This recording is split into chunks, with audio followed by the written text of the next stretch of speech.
તો હવે વાત કરીશું આપણે આગળ રાજકોટની. તો રાજકોટમાં 28 જેટલા નિર્દોષોને જીવાત હવન કુંડમાં હોમી દેનાર ટીઆરપી અગ્નિકાંડને આજે 2 વર્ષ જેટલો સમય પૂર્ણ થઈ ગયો છે.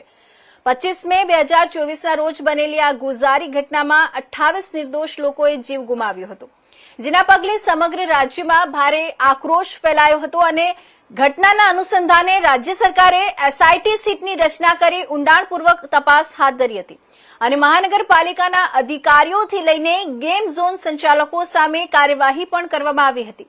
જોકે 2 વર્ષ બાદ પણ પીડિત પરિવારો ન્યાય નહીં મળતા આજ દિન સુધી પણ પીડિત પરિવાર ન્યાયની રાહ જોઈ રહી છે. શું છે સમગ્ર મામલો, જોઈએ આ રિપોર્ટમાં.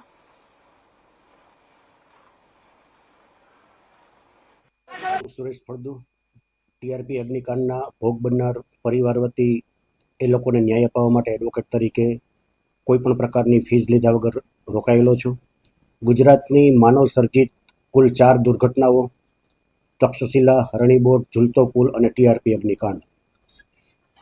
સૌથી અમારી પહેલો પ્રયત્ન એવો હતો કે ટીઆરપી અગ્નિકાંડ છે એ સૌથી પહેલાં કેસની ટ્રાયલ ઓપન થાય અને ભોગ બનનાર પરિવારને ઝડપથી ન્યાય મળે અને વહેલી તકે એ ટ્રાયલ પૂરી થાય.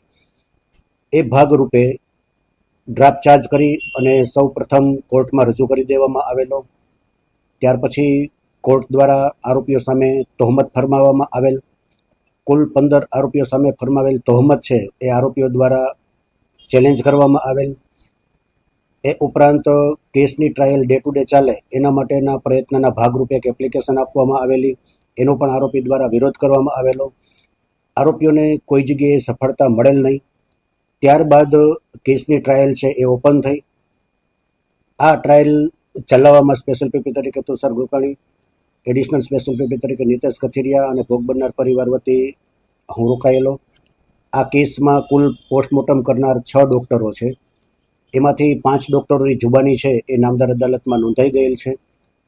એક ડૉક્ટરની જુબાની જે બાકી છે એની આગામી તારીખ 12/6/2026ના રોજ નોંધાવાની છે. એ રીતે જોવામાં આવે તો 4 માનવ સર્જિત દુર્ઘટનાઓ છે એમાંથી સૌથી પહેલાં ટીઆરપી અગ્નિકાંડની ટ્રાયલ છે એ શરૂ થઈ ગયેલ છે. ખાસ તો સાહેબ કયા અવરોધો આવ્યા છે અત્યાર સુધીમાં 2 વર્ષ પૂરા થયા? આ 2 વર્ષ દરમિયાન પહેલાં ડે ટુ ડે કેસ ચલાવવા માટેની એપ્લિકેશન આપવામાં આવેલી, એમાં આરોપીઓએ અવરોધ ઊભો કરેલો, એમાં સહકાર ન આપેલો. ત્યાર પછી 15 આરોપીઓ સામે તહોમત ફરમાવવામાં આવેલું. એ તહોમત આરોપીઓએ સ્વીકારવાની જગ્યાએ એને પણ ચેલેન્જ કરવામાં આવેલું અને ટ્રાયલ છે એ ઓપન ન થાય, ચાલે નહીં અને ડીલે થાય એવા આરોપીઓ દ્વારા અવરોધો કરી અને પ્રયત્નો કરવામાં આવેલ, જેમાં સફળતા મળેલ નહીં અને ટ્રાયલ છે એ ઓપન થઈ ગયેલ છે. સર, અત્યાર સુધીમાં જેટલા ડે કેસ છે એમાં શું કેસના મેઇન પોઈન્ટ્સ કયા હજુ ટ્રાયલ છે એ શરૂ થયેલી છે. હજુ આરોપી તરફથી ઘણા બધા કાનૂની મુદ્દાઓ ઉપસ્થિત કરવામાં આવશે ટ્રાયલ ડીલે કરવા માટે. પોસ્ટમોર્ટમ કરનાર ડૉક્ટરની જુબાની પૂરી થાય એટલે વિટનેસની સંખ્યા ઘણી બધી વધારે છે, પરંતુ ક્વોન્ટિટીની જગ્યાએ ક્વોલિટી વિટનેસ તપાસી અને ટ્રાયલ વહેલી તકે પૂરી થાય એવા પ્રયત્ન પ્રોસિક્યુશન તરફથી રહેશે. એટલે સ્વાભાવિક છે કે આરોપી તરફથી કોઈ પણ પ્રકારે હર્ડલ્સ ઊભું કરી અને ટ્રાયલ ડીલે થાય એવા પ્રયાસો કરવામાં આવશે. કુલ પોસ્ટમોર્ટમ કરનાર 6 ડૉક્ટર છે, એમાંથી 5 ડૉક્ટરની જુબાની નોંધાઈ ચૂકેલ છે અને 1 ડૉક્ટર બાકી છે. તુષારભાઈ, 2 વર્ષ ખાસ થઈ ગયા છે ટીઆરપી ગેમ ઝોનમાં. તમારા પરિવારનું કયું સભ્ય એક્સપાયર થયું હતું ને શું હવે માંગણી શું છે?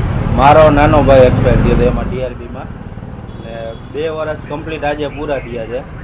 એમાં માંગણી અમે ઘણી કરી હતી કે 14 મુદ્દા લેખિતમાં ગૃહમંત્રીને મુખ્યમંત્રીને આપેલા હતા.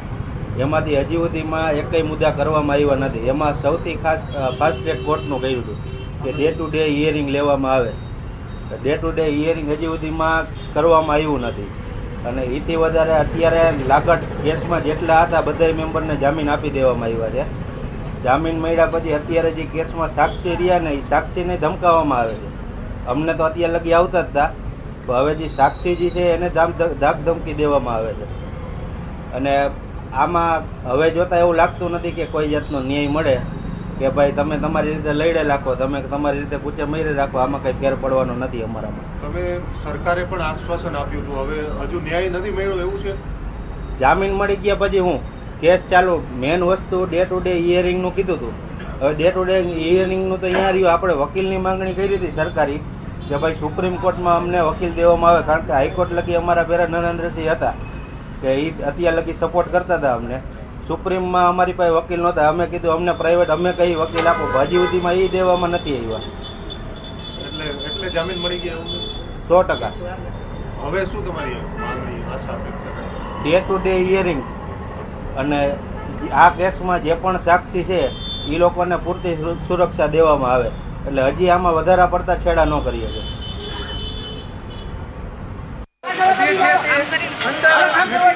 પ્રયાસ કરતા હોય છે ત્યારે આ દોરી પોલીસ દ્વારા બાંધવામાં આવી